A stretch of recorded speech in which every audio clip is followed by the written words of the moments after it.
Polícia Federal vai enviar na segunda-feira à Procuradoria-Geral da República a investigação contra o presidente Michel Temer por obstrução de justiça. Para a OAB, o laudo da Polícia Federal, que confirma que não houve edição da gravação da conversa com o empresário Joesley Batista, agrava a situação do presidente. O laudo da perícia será anexado ao inquérito que investiga o suposto crime de obstrução de justiça por parte do presidente Michel Temer. Todo esse material deve ser enviado à Procuradoria-Geral da República na próxima segunda-feira.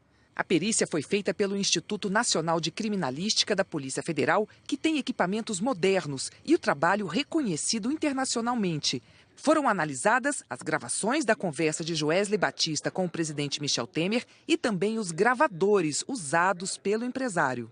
Os peritos apontaram interrupções nos diálogos, mas sem alteração ou manipulação para mudar o teor das conversas. Essas informações foram confirmadas por duas fontes de diferentes órgãos, ou seja, não houve edições e a gravação é íntegra e sem adulteração.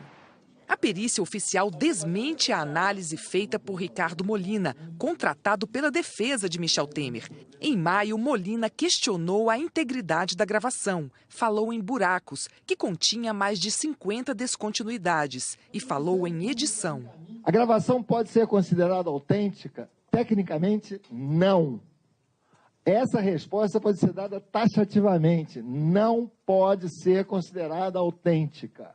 Aqui são cliques que permitem, tá vendo? Essa subida abrupta aqui, isso aqui é a porta aberta. Cada um desses eventos, cada uma dessas descontinuidades, é como se fosse uma porta aberta para quem quer fazer uma edição trabalhar. Então, para mim, a gravação é editada porque eu não encontro explicação para aquilo. O que os peritos da Polícia Federal de fato encontraram foram os chamados pontos de descontinuidade, variações no sinal de áudio provocadas por questões técnicas e não por fraudes ou um tipo de gravação forjada. Os peritos também concluíram que essas conversas entre Temer e Joesley têm continuidade, coerência e lógica. Descontinuidade técnica seria quando uma pessoa liga para outra no celular e a conversa às vezes tem algumas falhas. Isso é considerado uma descontinuidade e não uma mudança, uma edição no teor dessa conversa. A perícia da Polícia Federal concluiu também que pelo menos um dos gravadores apresentados por Joesley de fato foi usado por ele para registrar as conversas com o presidente Michel Temer. A defesa de Temer disse que o laudo oficial não invalida o do perito Ricardo Molina. Afirma que as conclusões terão de ser confrontadas. A conversa foi gravada pelo empresário Joesley Batista em um encontro com Temer, no dia 7 de março, no Palácio do Jaburu, à noite. Um encontro fora da agenda oficial. Em um dos trechos da fita, Joesley pergunta a Temer como ia a relação dele com o ex-deputado Eduardo Cunha, preso em Curitiba. Temer responde que tem sido fustigado por ele e ouve de Joesley que todas as pendências com o ex-deputado foram zeradas. E assim, o empresário diz que tirou o ex-deputado da frente. Mais adiante, Joesley diz que assim conseguiu ficar de bem com Eduardo. Temer responde a Joesley que isso tem de continuar, viu? Com base nesses trechos, a Procuradoria-Geral da República conclui que Joesley estava informando a Temer o pagamento de propina pelo silêncio de Eduardo Cunha e que o presidente deu a sua anuência. A Ordem dos Advogados do Brasil, autora de um dos pedidos de impeachment de Temer, disse que a conclusão da perícia complica a situação do presidente. Lógico que esta perícia agora, confirmando que não há nenhuma adulteração do áudio, como foi alegado pela defesa do senhor presidente da República, agrava em muito a situação hoje posta com relação ao presidente da República. Apesar do conteúdo explosivo da gravação, o aliado de Michel Temer minimizou a conversa. Na fita, mesmo com a conclusão de que ela não foi editada, nada existe que realmente, concretamente, comprometa o presidente Temer. O deputado Júlio Delgado disse que a pressão sobre o governo aumentou. Depois dessa perícia da Polícia Federal, considerando a veracidade da fita sem edição e sem algum tipo de alteração ou adulteração, prejudica muito a estratégia de defesa, coloca o presidente Temer numa justificativa que ele tentou fazer, é muito ruim nesse momento. Além de analisar a investigação sobre obstrução de justiça, a Procuradoria-Geral da República também trabalha em outra frente. Se prepara para denunciar o presidente Michel Temer na investigação que apura o crime de corrupção passiva. A Procuradoria já recebeu o relatório da Polícia Federal, que afirmou ter encontrado evidências que indicam com vigor que Temer e o ex-assessor especial Rodrigo Rocha Loures cometeram o crime. O prazo para apresentar essa denúncia vence na terça-feira. O Ministério Público estuda se vai apresentar 2 denúncias separadas, uma para cada crime ou uma denúncia só. O perito Ricardo Molina declarou que não tem como comentar o laudo da Polícia Federal porque não teve acesso a ele. Molina afirmou que mantém a análise que fez do áudio e que, se não tem como garantir a autenticidade da gravação devido às descontinuidades, prefere não dizer que a gravação seja autêntica. O advogado do ex-deputado Eduardo Cunha, do PMDB, nega as acusações. A defesa do presidente Michel Temer não comentou o trecho da conversa entre o empresário Joesley Batista e o presidente. O Ministério da Justiça anunciou hoje que Leandro Daiello continuará à frente da Polícia Federal. Mas o anúncio dessa confirmação foi muito pouco usual. A reunião não estava na agenda. Mas no final da manhã, o ministro da Justiça, Torquato Jardim, chamou o diretor-geral da Polícia Federal para uma conversa no Ministério.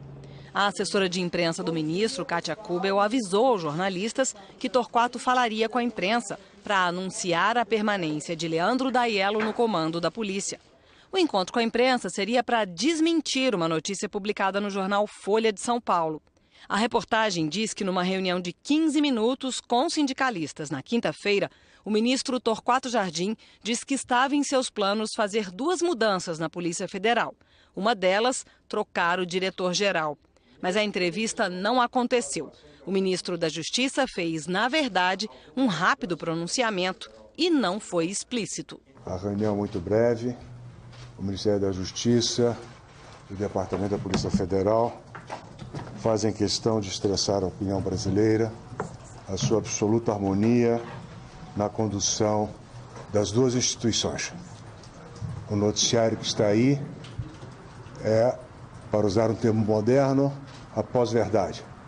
Não corresponde à realidade, não constrói afabilidade e nada ajuda à boa condução dos interesses públicos.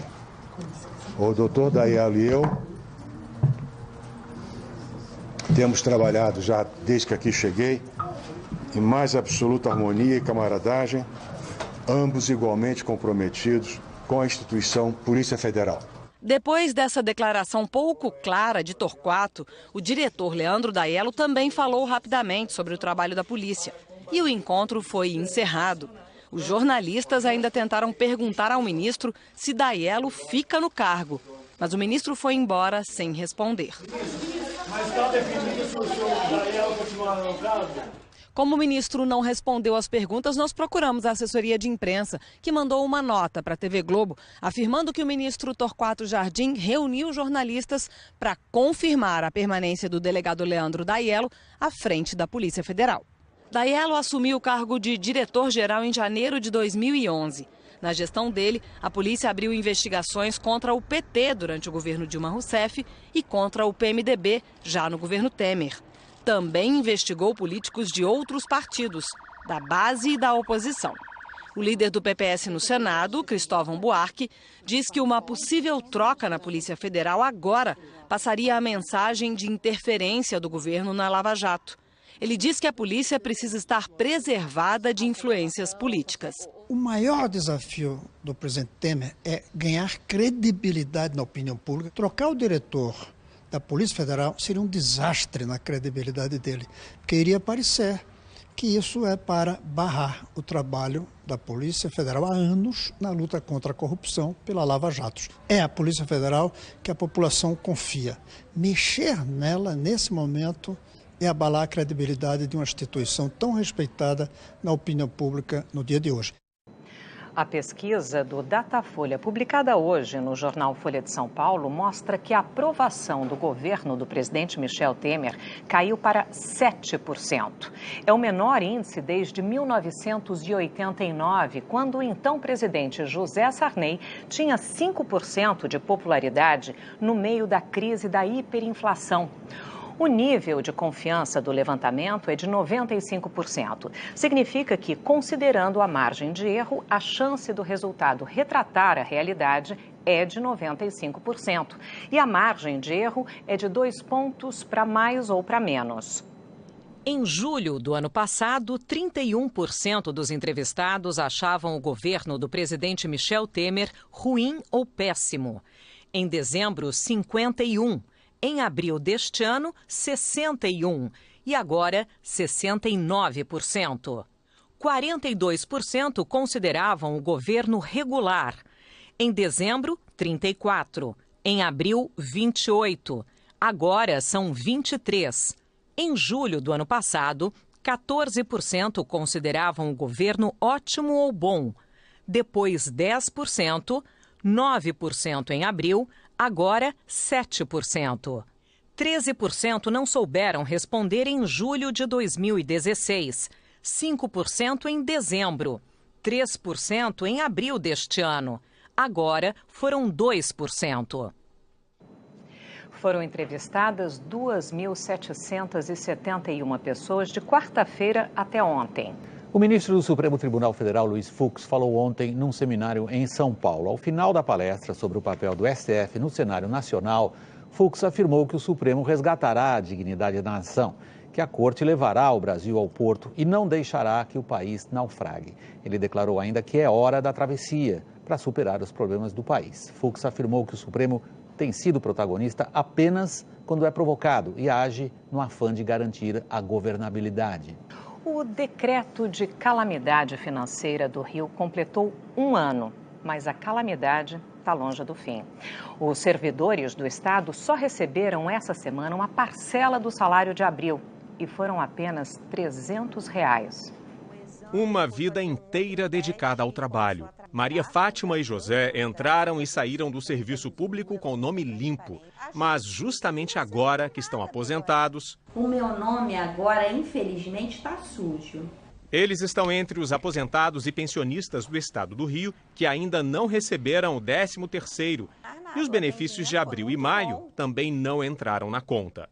Olha, no ano passado o Jornal Nacional teve aqui na casa da dona Maria Fátima e do seu José. E a situação que a minha colega Lília Teles encontrou na época foi essa aqui, ó. Cheque especial, IPTU, plano de saúde, escola dos netos, água, luz, telefone, cartões de crédito, tudo atrasado.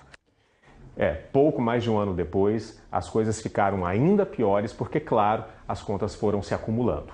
Seu José sofre de mal de Parkinson e os remédios custam caro. Pelo menos a casa é própria. Eles calculam que a dívida já esteja em R$20 mil, uma humilhação para quem sempre prezou pela honestidade. Uma vida de sacrifício de tudo, de tudo, de tudo. E hoje em dia, na minha velhice, que eu continuo trabalhando. Essa tem sido a vida de boa parte dos aposentados, pensionistas e funcionários da ativa. E também de muitos fluminenses que dependem dos serviços essenciais do Estado. Agora, em junho, o decreto de calamidade financeira do governo estadual completou 1 ano, mas os cofres seguem vazios. É uma crise extremamente complexa e que não há saída a curto prazo, efetivamente, sem uma participação federal. Você teve aí erros que aconteceram, né? Do ponto de vista criminal tem que ser punidos, estão sendo, né? Do ponto de vista da estratégia, a gente tem que pensar para frente. Não tem disciplina que resista a tanta dificuldade. Márcia é a primeira bailarina do Teatro Municipal do Rio, que é mantido pelo Estado. Em maio, ela, os colegas artistas e os funcionários fizeram um protesto diferente nas escadarias do teatro. Até agora, eles receberam apenas uma parte do salário de abril. Márcia não consegue mais esperar e ela resolveu ir embora. Eu estou indo para a Áustria em julho. Juntou uma grande oportunidade de trabalhar num lugar diferente, num palco diferente, continuar a minha carreira com a crise que o Estado está vivendo. A despedida foi no palco do Municipal, dançando Carmina Burana, na esperança de que os colegas que ficam tenham dias melhores.